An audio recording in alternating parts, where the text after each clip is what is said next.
I looked at the news conference of Kamala. I call her Comrade. Comrade Kamala. She's you know that. She's a Marxist. Her father was a Marxist before her. So she was brought up in the family tradition. And she really is, and this country is not ready for a Marxist. We don't want a Marxist as a president. And she destroyed San Francisco. She destroyed California. And we're not going to let it destroy our country. I'll tell you, it's not going to happen. So, but just to finish, so for some reason she doesn't want to talk to anybody. So she's either not the smartest light in the ceiling. I'm trying to be nice here. I want to be. They say, be nice, sir, be nice. You know, it's hard to be nice when somebody is destroying your country and wants to destroy your country. It's hard to be like nice. But she is, she was a terrible vice president. She was a terrible border czar, worst in history probably, not just in this country. But the border, you know, millions and millions of people, I say 20 million plus, have poured through the border during their term. I had the safest border in the history of our country. They have the most unsafe border in the history of the world. And they're coming through, and many of them are from prisons and jails. There's a slight difference, as you know, prisons and jails. Many are from mental institutions and insane asylums, and many are terrorists, and they're pouring into our country at a level. I don't know if you saw the news today, Tulsi. They had a group of, a lot of them, Venezuelan people with lots of machine guns taking over a building someplace. I'm looking, I'm saying, where is that? They went in and they took over a building. This is just the beginning. They're taking their criminals from all over the world, not just South America, not just Venezuela, which you've been reading about, all over the world. They're taking their criminals and they're dumping them into the United States. Kamala is allowing it to happen. And they actually want to give them papers. They want to make them citizens, and they want to give them your Social Security. They want to give them your Medicare, and your Social Security will collapse under her. I'm the one that's going to protect the Social Security. But they're coming, I will totally protect, as I did for 4 years. And there was no age increase, there was no anything. We're going to protect. You know, they destroy you with inflation, and then they want to destroy your Social Security, so it's not going to happen.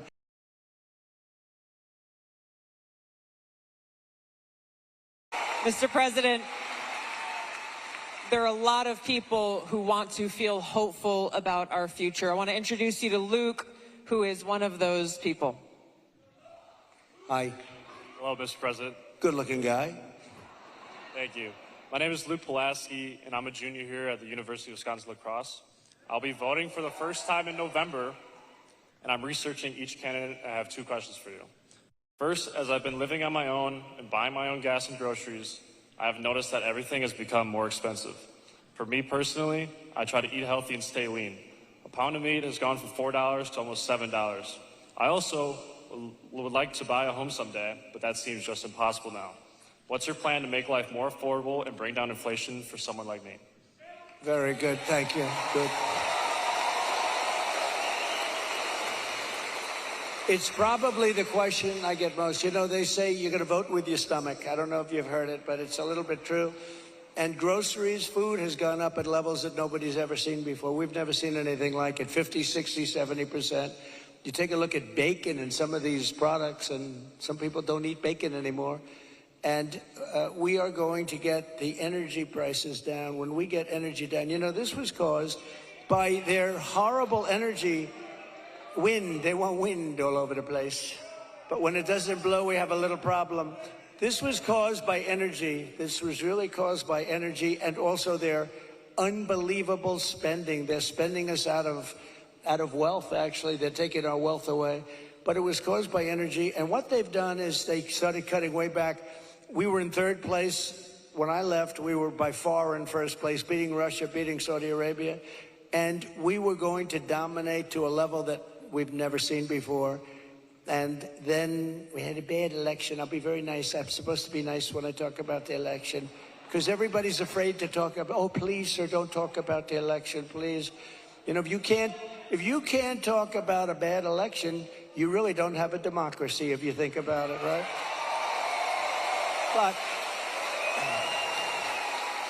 But what they did, Tulsi, is they took back the oil production. The oil started going crazy. That started the inflation. Then they went back. They said, go back to where Trump was. The problem is that we would have been 3 times that level right now. We would have been so dominant over Russia and Saudi Arabia. Look, Saudi Arabia, Russia, a lot of oil. We would have had more. You know, we had something in Alaska, Anwar, that I created. I mean, Ronald Reagan wanted it. You remember? Ronald Reagan wanted it. They all wanted it. And I got it approved. Nobody was able to get it approved. I got it approved. And the first week in office, they turned it back. They said, no, it's the biggest site possibly in the world. Could be bigger than Saudi Arabia.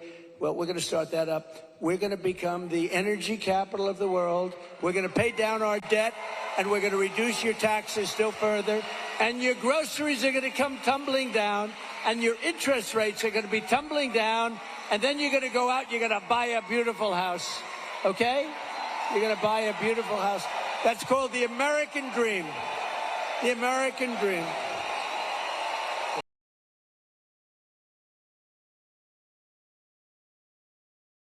Mr. President, I want to ask you a question about national security, but first I think it's important to point out what Luke is talking about: the cost of groceries, the cost of gas, the cost of housing, mortgages, rent. Everything has gone up. Kamala Harris's plan that she's announced is government price controls. And I think it's important to touch on, you just laid out your plan. What's going to happen if Kamala Harris institutes price controls? So that's a communist plan. It's never worked. And it's been tried by others. Believe it or not, Richard Nixon tried it. A lot of people tried it. It's been tried many times, and it always leads to the same failure. Tremendous inflation, lack of product. You don't have anything. The stores are not stocked. It has never worked. It's called control. They want control. And, you know, look, it's been so often. And everybody that comes in, they say it. It sort of sounds great. We're going to go price control. Actually, when she announced it, she got absolutely slaughtered by even Democrats because it doesn't work. It's a known loser. So now she doesn't talk about it. Do you notice she doesn't talk about climate change anymore? She's not talking about it. You know why? Because people don't want to hear it. They want to live a good life. They want to live a life.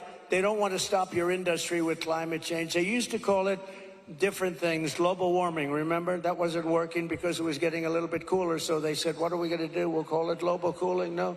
So they came up with the words climate change because that takes care of everything.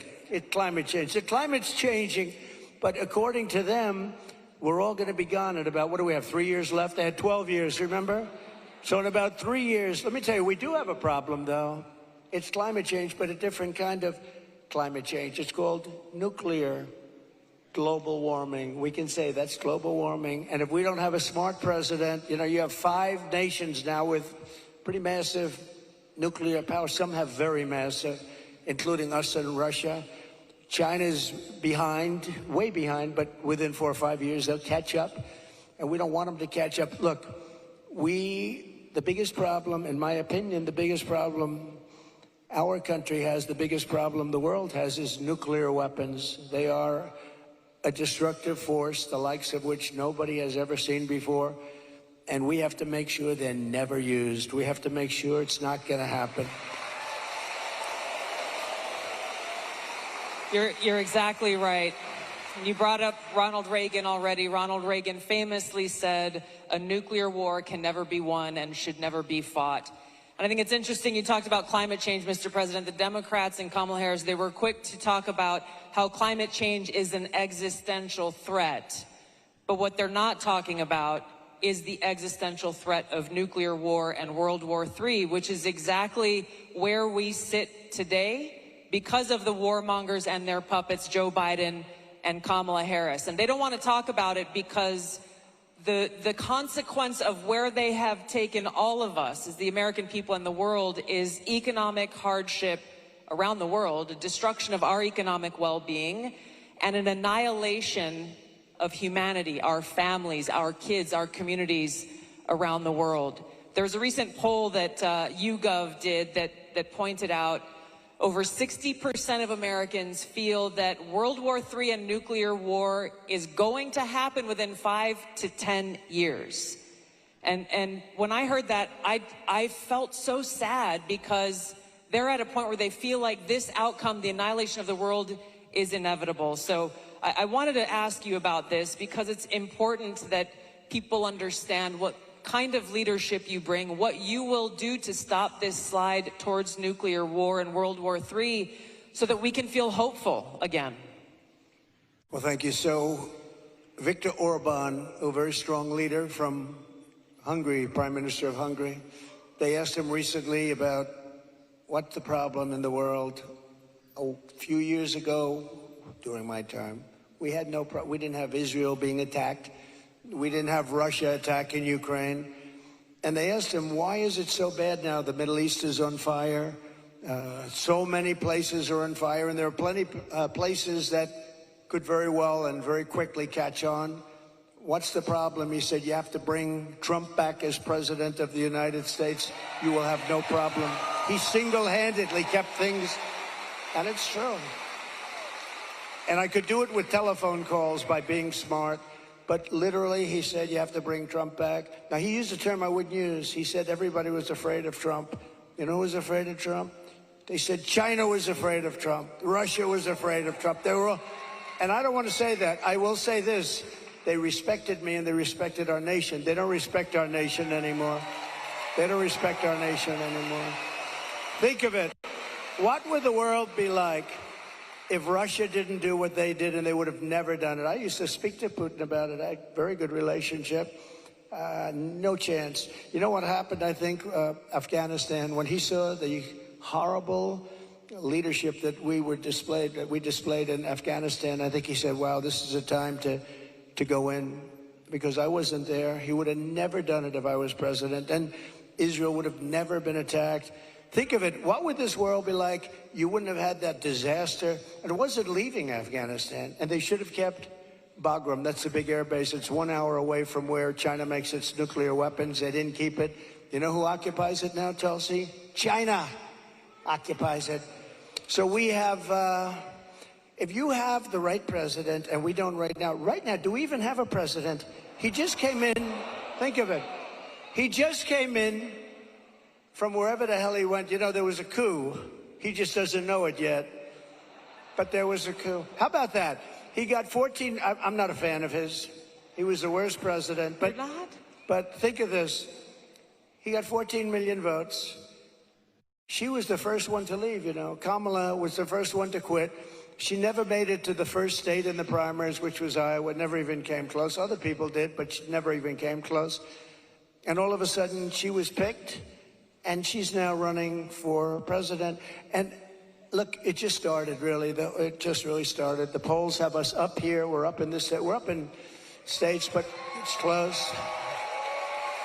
It's close. It's close. And you know, they cheat like hell, so we don't want to have it too close. But we have, because we have to win this. We're not going to have a country. But with him, I was so far up. We had a thing called, how did he do in the debate? Did you think he did well? Not too good? No, they wanted to have a debate. I said, okay, it's a little bit early, isn't it? I was trying to talk them out. I said, well, it's a little early for a debate, right? And they said, well, I think we'd like to do it. And that was not a good debate for them. That was not a good debate. So that was the beginning of the end for him. And they started looking. But they picked a woman that had absolutely no votes. She got no votes. And now she's running. So when you say threat to democracy, they are a threat to democracy. I'm not a threat to democracy.